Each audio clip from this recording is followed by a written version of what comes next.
Hello friends, welcome back to my channel law classes by Monika.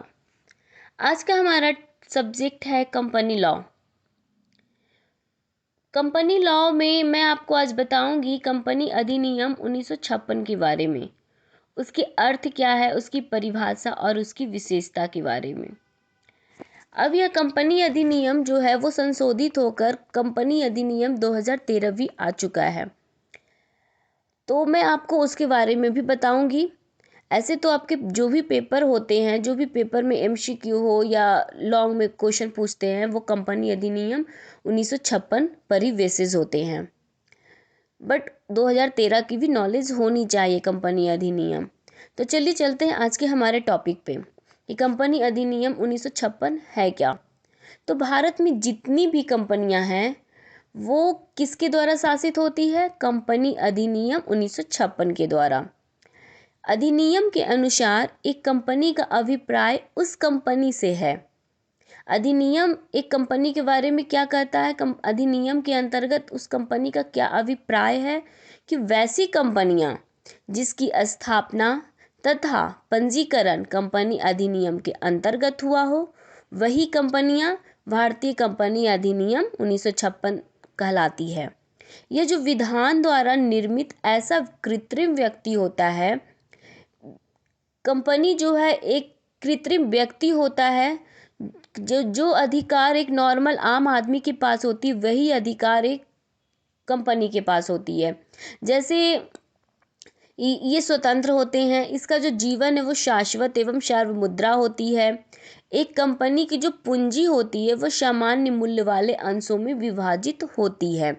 Company के जो सदस्य होते हैं जिनके पास एक या उससे अधिक अंश होते हैं, कंपनी के कौन का क्या कहलाते हैं? अंशधारक यानी शेयर होल्डर।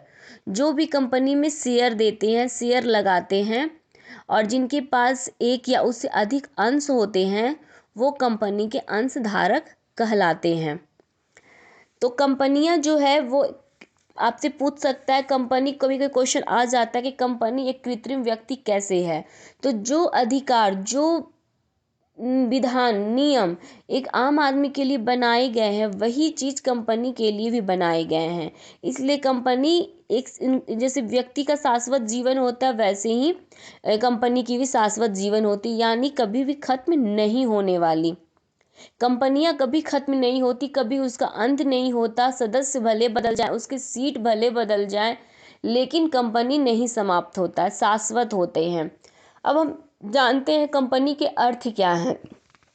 कंपनी शब्द की जो उत्पत्ति है वो लैटिन भाषा के दो शब्द कंपनी प्लस पनीज यानी कंपनित से हुई है।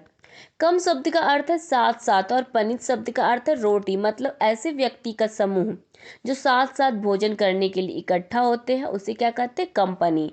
जैसे हम लोग कहते हैं ना, 4-5 फ्रेंड्स बैठते हैं तो हम लोग बोलते हैं उसकी कंपनी अच्छी लगती है, उसकी कंपनी अच्छी नहीं लगती मुझे, तो उसे ही कंपनी कहते हैं। इसी का रूप होता है कंपनी। लेकिन साधारण अर्थ में कहें तो कंपनी से आशय व्यक्तियों के ऐसे ऐच्छिक समूह, मतलब अपनी इच्छा से बनाया गया ऐसा संघ या समूह से है जो किसी सामान्य उद्देश्य के लिए स्थापित किए जाते हैं।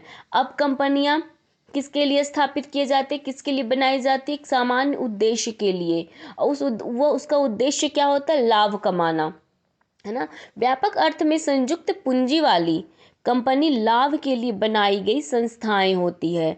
जो बहुत सारे पूंजी, संयुक्त पूंजी वाली जो कंपनी होती है वो किसके लिए बनाई जाती है? लाभ कमाने के लिए, जिसकी पूंजी हस्तांतरणीय तथा अंशों में विभाजित होती है। और इसके सदस्यों का जो दायित्व होता है वो क्या होता है? सीमित होता है। और इसका जो अस्तित्व होता है वो क्या होता है? वैधानिक एवं स्थायी होता है। आपसे एमसीक्यू में पूछ सकता है कि कंपनी के जो सदस्यों का जो दायित्व होता है वो क्या होगा? सीमित होता है। और इसका अस्तित्व क्या होगा? वैधानिक एवं अस्थायी होता है। आपको ये सब एमसीक्यू में पूछ सकता है। तो अगर साधारण शब्द में कहें तो कंपनी ऐसे व्यक्तियों का समूह है जो किसी लाभ कमाने के लिए, पूंजी कमाने के लिए, लाभ कमाने के लिए स्थापित किया जाता है। इसका व्यवसाय एक सर्वमुद्रा के अधीन होता है। कोई भी व्यक्ति कंपनी पर एवं कंपनी किसी भी व्यक्ति पर बाद चला सकता है। कंपनी की परिभाषा क्या है? बहुत सारे न्यायाधीश ने कंपनी की अपनी तरीके से परिभाषा दी है, तो चलिए जानते हैं। पहला न्यायाधीश जेम्स के अनुसार कंपनी क्या है? एक कंपनी अनेक व्यक्तियों का एक समूह है जिसकी स्थापना किसी विशिष्ट उद्देश्य के लिए किया जाता है और वह उद्देश्य होता है लाभ कमाना। दूसरे हैं प्रोफेसर एलएच के अनुसार कि संयुक्त जो कंपनियां होती है पूंजी लाभ के लिए बनाई गई व्यक्तियों का ऐच्छिक संघ होता है जिसकी पूंजी हस्तांतरणीय अंशों में विभक्त होता है एवं इसके स्वामित्व के लिए सदस्यता की आवश्यकता होती है।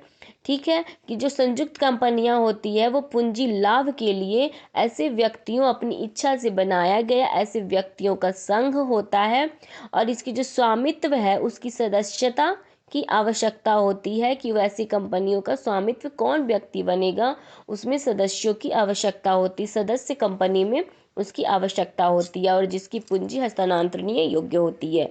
तीसरा है भारतीय कंपनी अधिनियम के अनुसार यानी 1956 के अनुसार कंपनी का अर्थ इस अधिनियम के अधीन निर्मित तथा पंजीकृत कंपनी से है या विद्यमान कंपनी से है जो 1956 द्वारा शासित होती है और जिसका पंजीयन भारतीय कंपनी अधिनियम 1882, 1886 और 1913 के अधीन हुआ हो। चौथा है कंपनी अधिनियम 2013 की धारा 220 के अनुसार कंपनी से अभिप्राय इस अधिनियम के अधीन या पूर्ण कंपनी विधि के अधीन निगमित की कंपनी से अभिप्रेत है। कंपनी अधिनियम 2013 की धारा 220 के अनुसार क्या कहा गया कि इस अधिनियम के अधीन या कंपनी अधिनियम 1956 के अधीन निगमित कंपनी ही कंपनी कहलाती है। आई होप आपको ये कंपनी अधिनियम 1956 का अर्थ परिभाषा समझ में आ गए होंगे। नेक्स्ट वीडियो में मैं आपको इसकी विशेषता बताऊंगी। तो thanks for watching my video. अगर आपको हमारा वीडियो पसंद आता है तो प्लीज़ एक लाइक ज़रूर करिएगा, हमारे चैनल को सब्सक्राइब ज़रूर करिएगा और बेल आइकन ज़रूर प्रेस करिएगा ताकि आगे आने वाला वीडियो आप तक आसानी से अपडेट हो सके। Thank you.